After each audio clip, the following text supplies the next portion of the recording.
I don't know if any of y'all else noticed this last week with the budget announcement for the city, but now that the court has told the mayor she's not allowed to travel, there's a ban on travel by city employees. So that's some petty bullshit right there. You gotta love it. God bless her. Oh.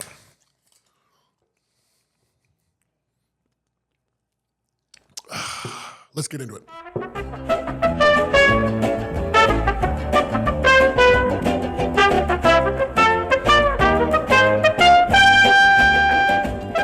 I'm John Stanton, editor of The Gambit, and this is The Get Down.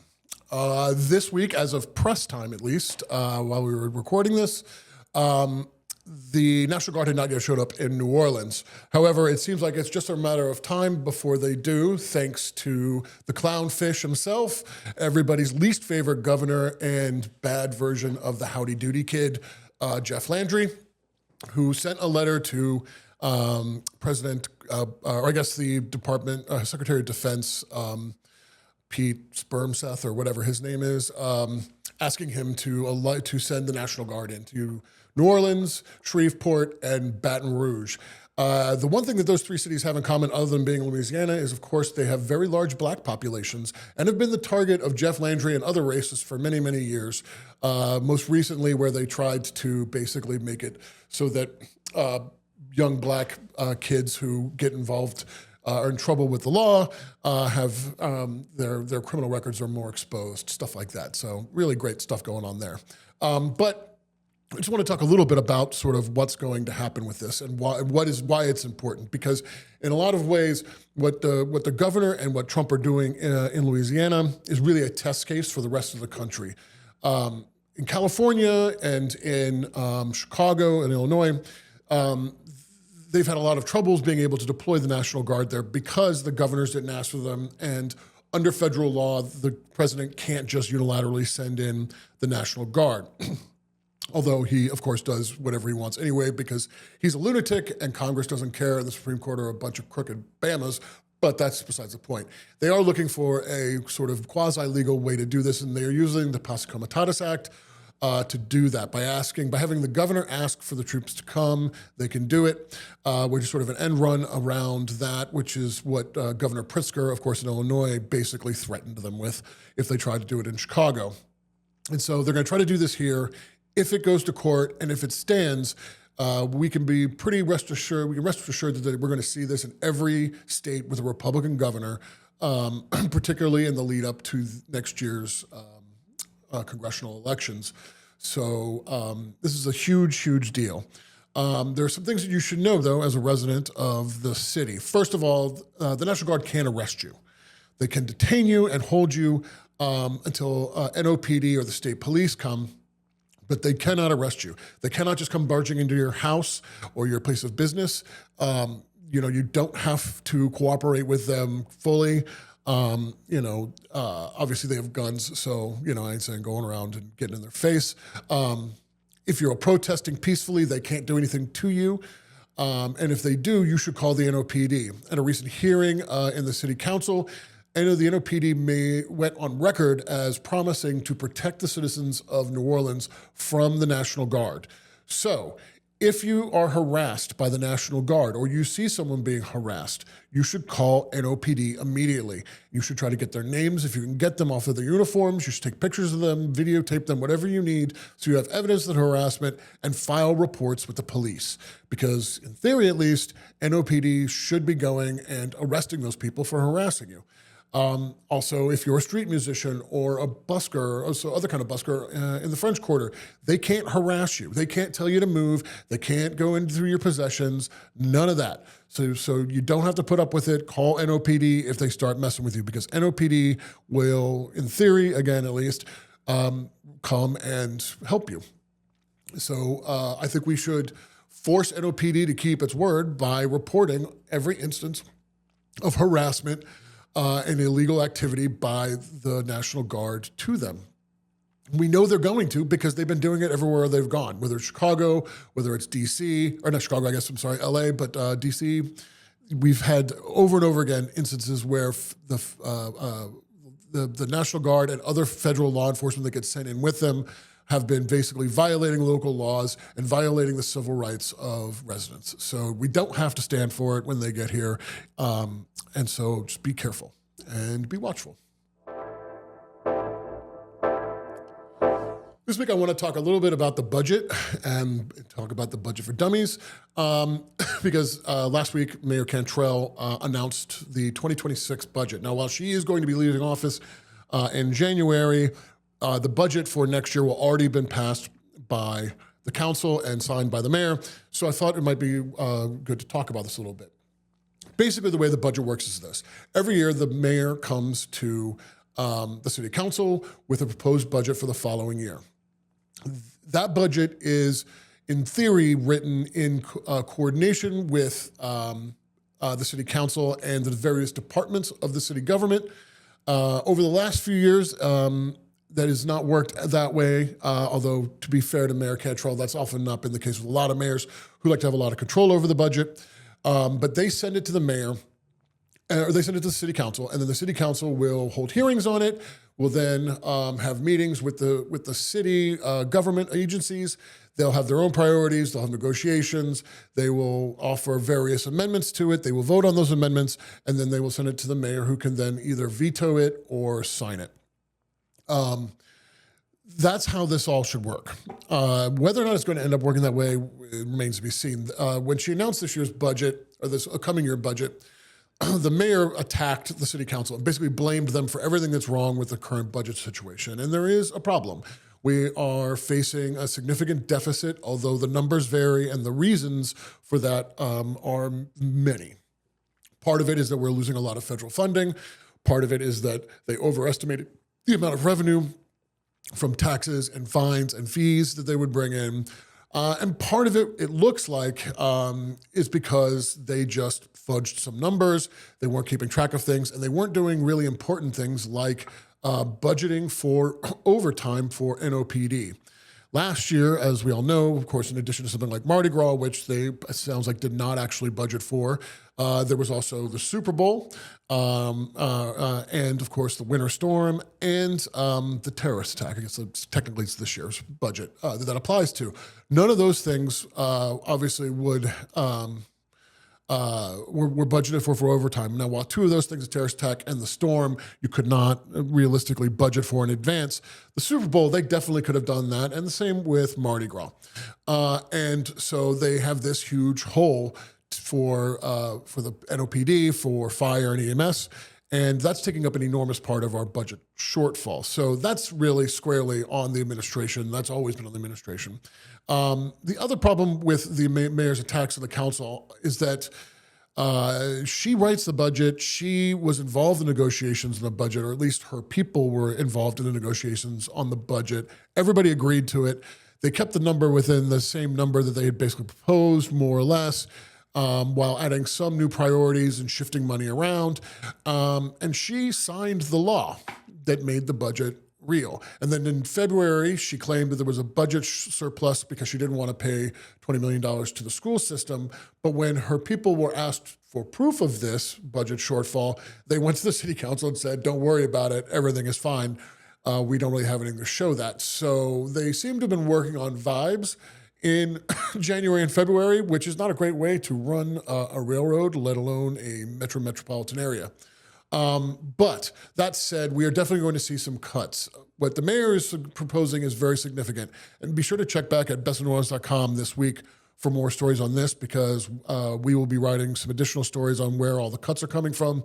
But on first blush, we have seen what looks like a $13 million cut to the sheriff's office, which does not seem ideal given the fact that we've just had a major breakout. And conditions there are deplorable. A massive $30 million, looks like, budget cut to the Department of Public Works, which seems completely mind-boggling. And a huge cut to permits and enforcement, which ironically is the office which Mayor Cantrell has assured everybody will magically come up with enough money to help offset the current budget crisis. So it's a little unclear what was driving her decisions on these budget cuts. It's a little unclear how big of a hole it is. It sounds like the estimates are running from anywhere from $150 million to $200 million. It could be less than that. It could be more. There are some who have speculated the mayor may have political reasons for making it seem like it's worse to come up with a bad budget, to hand that to whoever wins, especially if she thinks Vice President of the City Council, Helena Moreno, might win, given their very acrimonious history. Either way, while normally most people don't really pay that much close attention to the budget and it is super boring, this is going to have huge impacts on all of our lives, whether it is being able to get an ambulance to your house when you need it, to your street getting fixed, to getting, your pop-up permitted. So our daily lives are going to be affected by this next year. So I would really, really urge everybody to pay a lot more attention to what's going on at the Budget Committee this fall than you probably normally would. And while it is mind-numbing and you will probably fall asleep watching, try to keep your eyes open. And definitely when you hear something bad, say something to your city council member about it, because that's how we get changes made to things. So anyway, I hope that helps. And good luck staying awake. Hey everyone, I'm Michaela. I'm the editor of The Pearl, and we're here today to talk about our October issue, which is all things spooky. I have Marini here. Hi. She helped write a bunch of stuff for this fun issue. We both love spooky season, and we're lucky to live in New Orleans where it's always spooky season. True. But in the spooky guide, in particular, we covered some influencers, some books, some cool spots to go to. Can you tell me a little bit about what you wrote? Yeah, so I wrote about Lauren Schnell. She's a local designer and artist. She has a line of t-shirts and sweatshirts, and they take inspiration from some Halloween icons that we all know and love, like zombies and witches and that sort of thing. But she also keeps it really modern and says some trending phrases and things. So her stuff is really cute and current. I would definitely get something this October. And then I also wrote about Caitlin, who's a local influencer. She gave us 3 recommendations of spooky spots to go this year. Yeah, in the coffee shop, I think it was Sacred Grinds, getting added to my October list for sure. And then on our cover, we have Christy Cowley. She's actually also our A-lister. Christy's someone we've known for years, and she just seemed like the perfect fit. Her jewelry line kind of leans a little spooky. She has a lot of skulls and graves and all kinds of fun stuff like that. So it was fun getting to know her, and we had a fun photo shoot with her in the French Quarter. We also covered a lot of fall events happening, and there's a lot of food festivals, and Marini is also our foodie here. Yeah. Which ones are you looking forward to? I'm looking forward to Beignet Fest. That's always a fun one. You can get the savory beignets, but I love the crawfish beignets and the crab beignets. The savory beignets are really good too. And then Po' Boy Fest is always fun. Yeah. Who doesn't love just eating a bunch of po' boys? And both of those events take place in November, I believe. And, things are cooling down. It's a good excuse to get outside and do something. Yeah, definitely. And then we had a lot of shopping stories. We did some fun Halloween decor, some fall accent pieces that you can add to your home, like pillows and scents. Candles, yeah. All that fun stuff. And then we also did navy, which is a big trend right now. So you'll see that everywhere. And then you also wrote about Shop Cat, which is so fun. We usually do Shop Dog, but if it works out in October, especially, cats, Halloween kind of go together. Tell us a little bit about our Shop Cat. So our Shop Cat is named Rudy. She's super sweet. She's at Spay Mart Thrift Store and Adoption Center. So Spay Mart is an organization as a whole, but they have a location now in River Ridge that's also doubles as a thrift store. So they have about 14 cats at the shop, but then you can also browse china, jewelry, picture frames, books. They have a lot of great finds, and then you can also meet some cats that maybe you'd like to adopt. Yeah, and I didn't go with you, but I will be going soon. She showed me all of her fun footage of all the cats coming up to her. So if you're a cat lover like me who can't have one because her husband's allergic, you should definitely go pay them a visit and help support their cause. Yeah. Yeah. Let's see. We have November coming up next, and we will be back next month talking all about holiday hosting and all that fun stuff. And then looking ahead even further, we have lots of gift guides to discuss, so stay tuned. I'm joined by Will Coviello, the Arts Entertainment editor of Gambit. And for stuff to do this week I wrote, along with Jake Clapp, our music writer, about Festival Acadiens, which it's in its 51st year this year. They're over in Lafayette. I'm a huge supporter and fan of this festival. I've been going for years now, and It's fun. It's a lot of fun. It's free. Yeah, can't complain. Yeah, and the lineup's great. The lineup is amazing.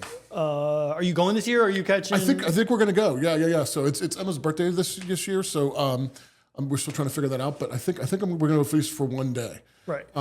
Yeah. Well, I was gonna say, like, I mean, so it is Festival Acadian. I think most people think Cajun first, but like it is a big year for Zydeco. Huge year, yeah. Big salute to Clifton. Yeah, 100th birthday. On his 100th birthday, and then there's the Rockin' Doopsy or the Doopsy family. The Doopsy family, yeah. Reunion. Like was it 3 or 4 generations? I think it's 3 generations, yeah. Yeah, Awesome. and they've got a ton of like young acts that are going to be center stage this year. They're really trying to promote a lot of the up and coming sort of next generation of Cajun and Zydeco musicians in the festival. And like for anybody that's never been, it's wild to me that we live this close to this festival and people don't go because it's like you get there and like the crowds it's a manageable size crowd. You never feel like, you're packed in. Lines for food are not that bad. The food is out of this world. Yeah. Like they get like all these really great chefs from around the region come, and it's not just sort of standard, Cajun fair food, or festival food. Like they get like they've got crazy tacos that are like, Cajun tacos and all kinds of cool stuff, and Creole food, and like and they also have like educational programming that is not actually boring. It's kind of interesting to listen to. You can watch people. They do classes on playing different instruments and dancing. It's a lot of fun. They got a great art market. A friend of mine somebody had taken an old cowboy boot and made it into a birdhouse simply by cutting a hole and putting a little like gangplank for the bird to stand on. The craft scene there is awesome. It is. And then the cool thing about it is that like Lafayette is a sleepy city, but not as sleepy as I think people think, especially a lot of New Orleanians. And there are a lot of really good restaurants there. We've got a nice little like kind of like bar scene and at night, a lot of the bands go and play at a whole bunch of places around town, and like they'll all sit in together and like so it's really fun. So yeah, I highly recommend going out. And also the festival has played a huge part in sort of the not resurrection per se, but kind of the resurrection of Cajun French and maintaining the culture and keeping it from dying after. Both that and Festival International in the spring have done a great job of making it easier for people to like go and get a real thick dose of it, and then have to like search around country roads for the old bars like Slims and Aceto. Well, I mean, one of the little factoids that they gave me when I was reporting on it was that a few years ago they did an economic study on it, and they found that 38% of the attendees that come for the festival travel 500 or more miles to get there. So this is not just people from Louisiana that are coming. They got like that the year that they did it, they had people from 12 different nations had come from basically every continent on Earth. I was really impressed that like it's got that kind of a draw. Yeah, no, that really is impressive because 500 is a pretty good gap. Yeah. But on the international stuff, French-speaking people will travel for French culture. It's true. He said they get a lot of Haitians. Huh. Interesting. Yeah. So it's kind of interesting, right? But so that is not the only festival game in town. Yeah, no, if you're staying in town, you got a lot of options. Crescent City Blues and Barbecue Festival is in the square for 3 days. They got a great lineup. Which is also free and also awesome. Yeah. Bobby Rush is playing Sunday night. They got Tab Benoit, Friday night, who's opening. His brother has a band. I don't know if everybody knows his brother plays the blues. He's playing Sunday morning. You've got other people like Hubby Jenkins. Hubby Jenkins is one of the Carolina Chocolate Drops, or former Chocolate Drops. Oh, no kidding. Okay. So that's kind of more of a roots music thing. But yeah, they've got a really good lineup all 3 days. And a friend of Gambit's, little Freddie King, had to pull out, unfortunately, because of a bike accident. He is in the hospital and on the mend. We heard from Wade today. Sounds like he's going to have to do at least 30 days of rehab. I don't know if it was in-house rehab or inpatient rehab or what, but he did say he was improving. So that's awesome. Shout out to little Freddie King. Cool. Can't wait to see you back on stage. Hopefully we see him in spring. Yeah. If not soon, much sooner. Yeah. But what else? So there's more than just that. Though. Okay, so if you want to go across the lake, or if you're already there, Beat a Fall Fest is in Trailhead Park. Amanda Shaw's up there. Anders Osborne's got the opening night slot on Friday night, so that's a pretty good time. And then we have Gentilly Festival in Pontchartrain Park. Oh my God! Wow. James Andrews, Joy Clark. There's a gospel tent there both days with a full lineup. Jai Reed and a lot more people. So that's going on all weekend. And then we also have kind of a different kind of festival, but Deutsches Haus opens Oktoberfest. Oh, no kidding. For Friday and Saturday nights. Yeah, so if you want a chicken dance and eat bratwurst and schnitzel, you got that for 3 weekends. So yeah, you have a lot of festival options coming up. And the weather should hopefully be pretty good. At least it won't be hot. So. I just got to mention one more. K-Pasta Fest is happening at Lafreniere Park. Yeah, they're going to line up. Fuerza Tropical, Grupo Sensacion, Rumba Buena. They got it's another free festival, all Latin vibes in Lafreniere Park for 2 days. I'm happy that they're doing it. I also will remind everybody that you can in fact stop ice by pulling out your phone and being kind of loud and aggressively supporting your neighbors at the festival. So cool. Yeah. I'm joined by Jake Clapp, our music writer extraordinaire. Yeah. So, Jake, what did you write about this week? Yeah. So, Japanese Breakfast, this really incredible indie rock band, is coming to play at the Joy Theater on October 10th. If you aren't familiar with Japanese Breakfast, it's led by a woman named Michelle Zahner, and she started the band in 2014. And they released a couple of just really, really good indie rock albums. But in 2021, Michelle wrote a memoir called Crying in H Mart. And it was about her growing up as Korean American in Eugene, Oregon. It's about her mom developing cancer and then dying. And it's about like grief and family and just a lot of really poignant material. But the book just exploded. And it spent 55 weeks on the New York Times bestseller list. But later that year in 2021, Japanese Breakfast released their third album, Jubilee. And that caught even more attention for the band. And they were nominated for like a Best Alternative Rock Album Grammy Award and then also Best New Artist. Who do they sound like? What is the closest thing? So it is kind of, it is guitar forward indie pop with some strings, maybe a little bit of experimental music added into it, kind of dreamy. It can wave from like soft to loud and rocking. It's shoegazer? No, not quite shoegaze, although there are some of the songs get very big and kind of like grand. It's very catchy. A lot of the songs will get stuck into your head, but I wouldn't call it exactly like pop music. Although if you are a fan of somebody like Chapel Rowan right now, Japanese Breakfast is opening for her on a couple of dates for stadiums. So there's a lot of, there's kind of like a lot of Venn diagram cross section. Anyway, so Japanese Breakfast had this incredible year. Michelle has over the last 3 or 4 years been like really in the public light. So for her latest album, which is called For Melancholy Brunettes and Sad Women, she decided to be very introverted. So it's a little bit softer of an album. It's very romantic and melancholic. There's a lot of songs about people in tough situations.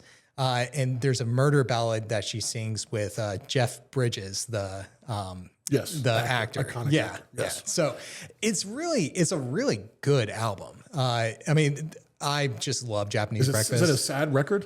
I wouldn't exactly call it sad in the way that like I'm going to be crying, but sort of like this romantic melancholy that like, all the great poets wrote about, or all the writers of the 18th century and like Jane Austen decided to, had. So it's not like I'm going to cry my eyes out, but it's very expressive. Okay. If that makes sense. Yeah. Yeah. So probably not my jam necessarily, but I don't know. I think I'll send you a song and you can you can see what you think. But Yeah, anyway, I'm notoriously, I stay away from like sad or melancholy music, like the plague.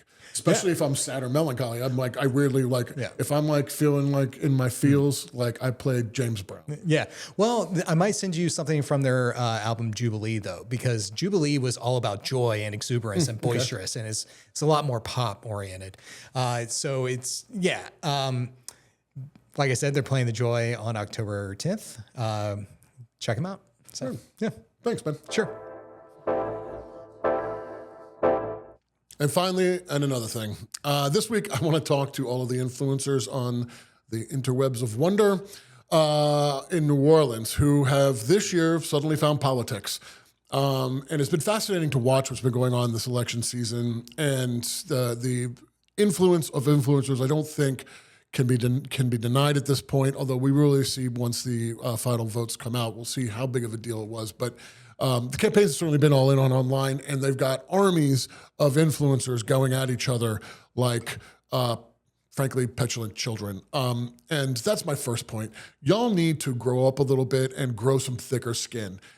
You don't have to respond to every single thing that another creator says about you, and you don't have to act like the world is coming to an end or this person is the frickin' devil, okay? Because after the election, we're all gonna have to be in this city together, and we're all gonna have to deal with the fact that Governor Landry's still gonna be the governor, Trump's gonna still be the president, the army's probably still gonna be in our city, and we're facing some very real existential problems as a community.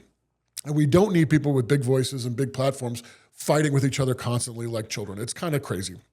You need to understand that politics is a bare knuckle sport and that people are going to punch you in the face. And if you don't like that, then get the hell out, right? It's unbecoming of all of you to act the way that y'all been acting. There was recently somebody who made a video, I guess, about another influencer, and she got very upset and filed a cease and desist letter, which is a hilarious thing to do because your feelings got hurt on the internet.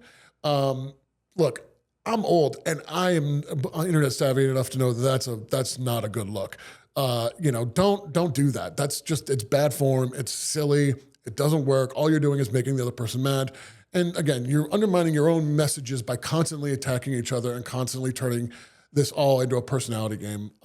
You're talking about a very real and a very important thing, an election of our mayor and our city council. And, fighting with each other and accusing each other of being crooks or kooks or, whatever it's not very helpful, quite frankly. And it's a little disheartening to see very serious people who I respect and whose opinions I think I like or at least find interesting to kind of devolve into this kind of insane behavior. Y'all need to do better. Our city deserves it and y'all deserve it. And, this gray I got in my beard, I got this from stressing out. Don't stress out. You're going to all turn gray way before you should. So anyway, that'll do it for me for this week. Once again, go to Instagram, Facebook, YouTube, the Snapchats, or wherever we are. I don't even know. Are we even on Snapchat? I don't know. Like, is anybody even on Snapchat? Is that just like a porn thing now? I don't even know what they do there anymore. But smash the like button like you know you want it. Go to bestofneworleans.com to read the latest in Gambit, and be sure to join the crew of Gambit to help support journalism and our newspaper.